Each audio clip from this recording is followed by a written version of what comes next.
E a gente retoma o assunto transição de governo.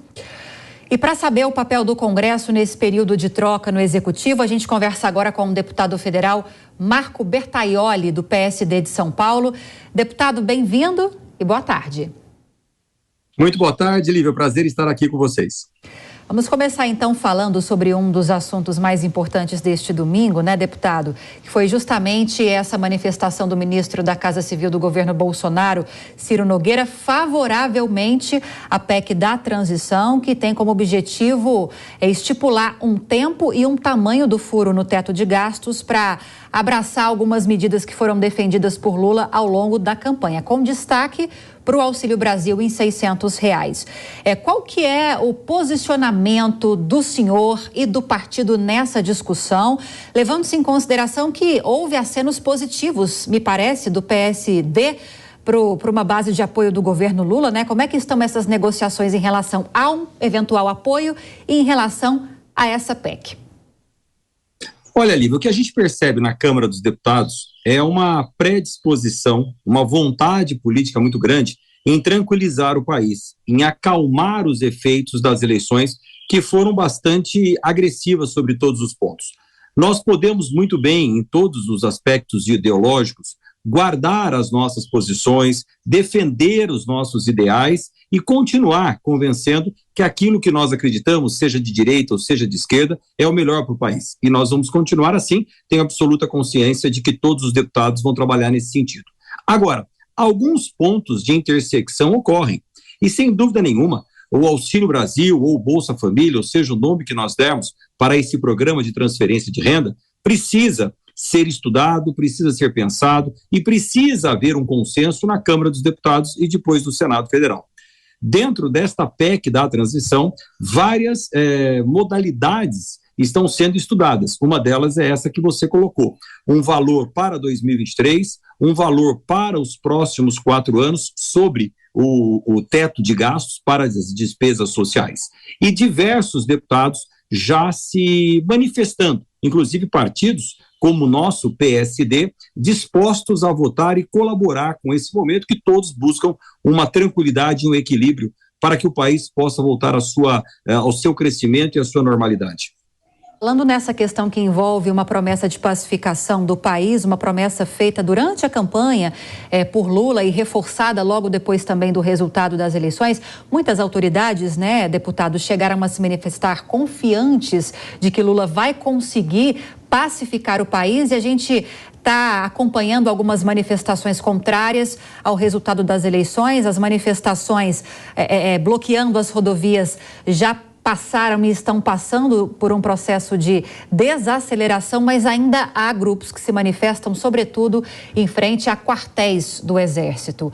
Qual que é o papel, deputado, do Congresso Nacional nesse processo de pacificação? E uma outra pergunta, o senhor acredita que essas manifestações seriam mais efetivas se elas fossem direcionadas aos senhores congressistas? Não acho que elas seriam mais efetivas. Eu acho que todos nós continuamos resguardando as nossas opiniões. E as manifestações, todas elas, dentro do espectro democrático, são absolutamente legítimas, Lívia. Agora, o que nós não podemos é impedir o deslocamento das pessoas. O que nós não podemos é pleitear atos contra a democracia. Lívia, a manifestação de apoio ou não ao novo governo, ou de contrariedade ao novo governo, elas são legítimas. Agora, o que nós não podemos é ter essas manifestações que cerceavam o direito das pessoas que não estavam nas manifestações, como nós vimos nesses últimos dias. Portanto, o que eu acredito que nós vamos ter daqui para frente é cada vez mais muito definida o papel da esquerda no Brasil, que vai administrar o país nos próximos 4 anos, muito mais definido o papel da direita, que se aglomera num grande partido brasileiro, que é o PL, hoje com 100 deputados, e que nós vamos ter, dentro do espectro do centro, os partidos se identificando cada vez mais com os eleitores. Por quê? Porque há uma diminuição importante das siglas partidárias no Brasil nesse momento. Aquelas pessoas que não estão acompanhando muito profundamente o movimento político não perceberam, mas nós teremos apenas 13 partidos com representação significativa dentro da Câmara dos Deputados. começa a ficar mais perceptível o papel de cada uma dessas siglas. No passado recente, com 35 siglas partidárias, 27 representadas no Congresso Nacional, essa percepção era muito difícil, né? As siglas se confundiam um pouco entre esquerda, centro, direita, ninguém sabia muito bem o que era. Mas agora, até por uma questão de sobrevivência política, os partidos vão estar muito mais identificados ideologicamente. E esta forma de se apresentar, defendendo as suas posições, também precisará ser modulada nesses próximos anos.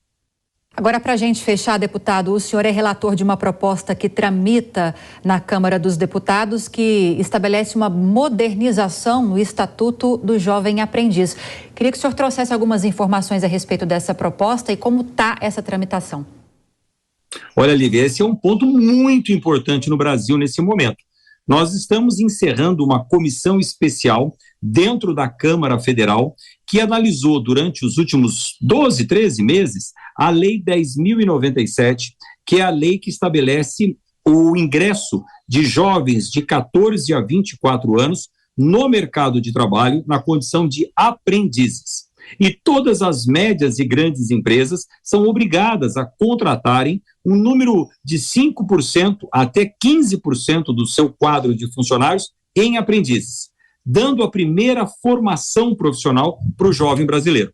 Esta lei é do ano 2000, portanto, 22 anos se passaram e é natural que alguns ajustes precisem ser feitos, adequando a legislação ao Brasil real, aquilo que está acontecendo na prática na vida dos jovens e das empresas.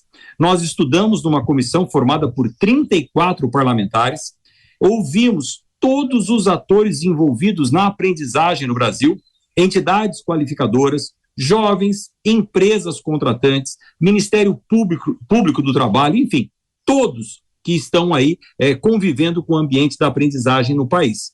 E esta legislação ela é fundamental, por quê? Porque a cota que está sendo estipulada para a contratação de jovens não está sendo cumprida pela complexidade da legislação. Eu falei que as médias e micro e as grandes empresas são obrigadas a contratarem, mas, Lívia, até o cálculo para saber quanto essas empresas devem contratar de jovens aprendizes é um cálculo altamente complicado. Precisa contratar um contador para fazer o cálculo. Então, nós estamos mantendo os direitos, mantendo as obrigações, mas modernizando e simplificando muito a legislação do aprendiz no Brasil. Além disso, uma grande inovação, Lívia, nós estamos criando a Bolsa Aprendiz, a possibilidade que prefeituras, estados e a União trabalhem para a inserção de jovens no mercado de trabalho concomitante ao ensino acadêmico. O jovem está lá, por exemplo, no primeiro, segundo, terceiro ano colegial e se formando na escola do trabalho como aprendiz. E as prefeituras, Estado e União vão poder complementar só para as micro e pequenas empresas, que não são obrigadas a contratarem jovens, mas podem fazê-lo, o salário desse jovem, uma bolsa aprendiz, se for necessário. Perfeito. Acabamos de conversar com o deputado federal Marco Bertaioli, do PSD de São Paulo, trazendo um pouco das impressões e perspectivas para o Congresso a partir do ano que vem. Muito obrigada pela entrevista, deputado. Boa tarde. Muito obrigado, Lívia. Uma boa tarde a todos.